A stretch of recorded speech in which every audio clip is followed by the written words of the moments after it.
Welcome to Wizard.com. This is Ashwini, Maths tutor. Our question is, find the next term of the given sequence, and we have to find the next term of the sequence 19, 21, 24, 29, 36, 47, 60.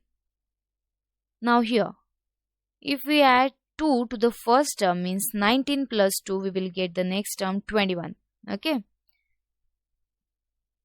21 plus 3, we will get 24.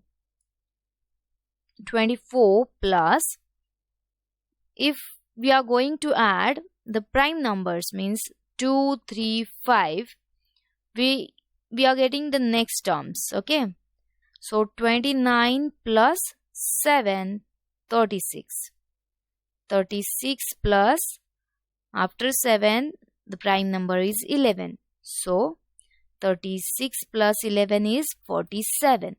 Okay. Then 47 plus 13 is 60. So the next term be 60 plus, after 13 there is a prime number 17. So it is 77.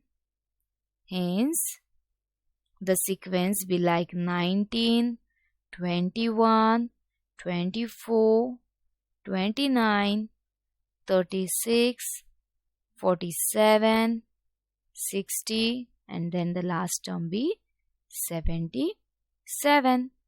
So our correct option is option A.